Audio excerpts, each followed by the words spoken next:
Oke, kita mulai ya. Hari ini kita bakal bongkar satu pertanyaan yang penting banget. Siapa sih sebenarnya yang ngebentuk berita yang kita tonton dan baca setiap hari? Yuk kita coba intip mesin di balik layar media. Coba deh, pernah nggak waktu lagi nonton berita atau scroll media sosial, Anda ngerasa, kok kayaknya ada yang aneh ya?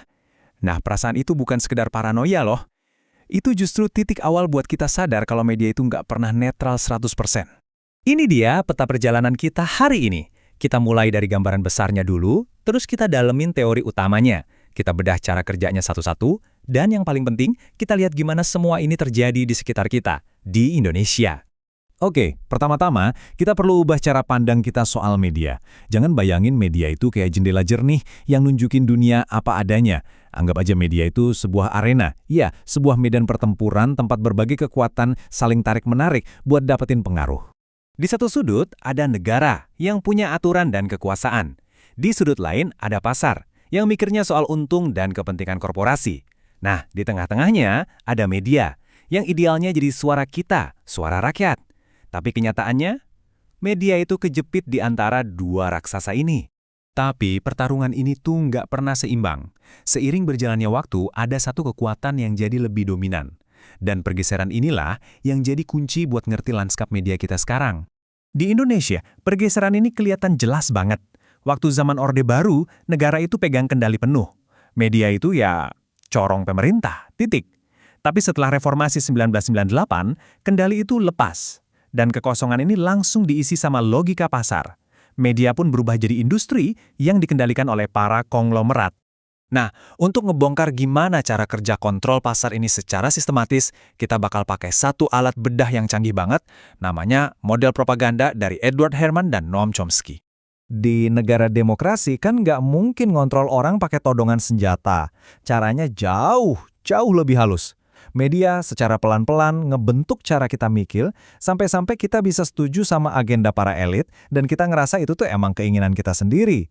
Proses inilah yang disebut manufaktur persetujuan. Kutipan ini ngena banget. Intinya, model ini bilang kalau media arus utama itu pada dasarnya adalah alat propaganda yang super efektif buat mereka yang punya kuasa dan punya uang.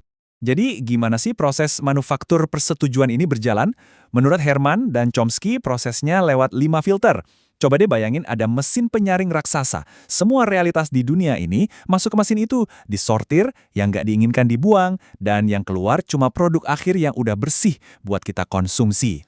Nah, ini dia kelima filternya.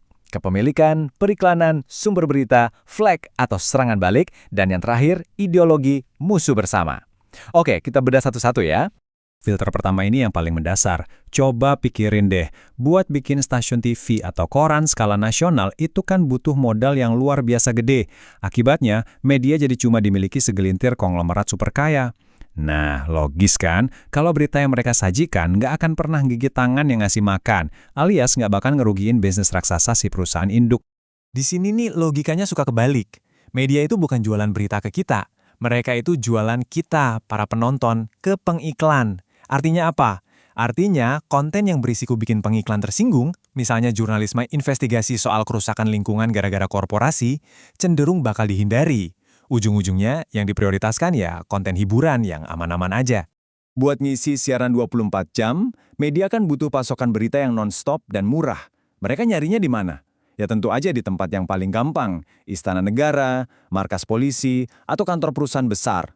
Institusi-institusi ini ngasih siaran pers siap pakai, jadi bikin ketergantungan. Akibatnya, narasi pemerintah dan korporasi lah yang jadi narasi utama, sementara suara aktivis atau korban dianggap nggak penting. Flag itu semacam mekanisme hukuman. Kalau ada media yang nekat, yang berani kritis, mereka bakal diserang habis-habisan. Bisa lewat somasi, kampanye boikot iklan, atau dituduh mencemarkan nama baik. Biaya buat ngelawan serangan kayak gini kan mahal banget, jadi efeknya ya bikin takut.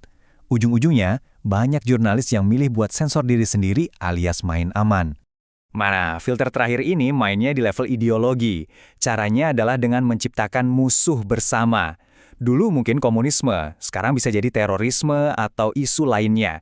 Ketakutan itu kan alat yang ampuh banget buat bikin masyarakat bersatu dan mendukung kebijakan represif, yang kalau dalam kondisi normal mungkin bakal mereka tentang. Oke, teorinya udah dapat. Sekarang mari kita bawa teori ini ke dunia nyata. Pertanyaannya, model yang dibikin tahun 80-an ini masih nyambung nggak sih? Coba kita lihat gimana kelima filter ini bekerja di Indonesia saat ini. Coba lihat aja polemik RUU Penyiaran 2024. Ini contoh yang pas banget. Ada pasal yang secara eksplisit mau melarang jurnalisme investigasi. Ini kan bisa jadi tameng hukum buat para elit. Terus, sengketa pers mau dialihkan ke KPI, ini membuka pintu buat intervensi negara. Dan yang lebih lagi, wewenangnya mau diperluas ke platform digital. Ini seperti ngebangun mesin flag versi modern buat bungkam kritik di internet. Filter kepemilikan juga nyata banget di Indonesia. Di atas kertas, media harusnya jadi fasilitator demokrasi yang netral. Tapi prakteknya, sering banget jadi alat politik pemiliknya. Contohnya, gimana afiliasi politik pemilik media besar kayak MNC Group diduga kuat mempengaruhi cara mereka membingkai berita selama pemilu 2024, biar sejalan sama kandidat dari koalisi mereka. Terus gimana dengan filter flag di era digital? Wujudnya baru, buzzer dan tentara siber. Serangan terkoordinasi, peretasan, dan doxing terhadap media kritis seperti Watchdog atau Tempo, itu tujuannya buat menciptakan iklim teror psikologis. Ini cara yang efektif buat memaksa jurnalis sensor diri sendiri, tanpa perlu ada perintah resmi dari negara. Jadi, sekarang kita punya kerangkanya buat melihat ini semua. 5 filter yang membentuk realitas kita. Pertanyaannya sekarang bergeser. Bukan lagi apakah media dimanipulasi, tapi lebih ke bagaimana caranya. Nah, dengan pemahaman ini, waktu Anda baca berita atau nonton televisi besok, apa yang bakal Anda perhatikan?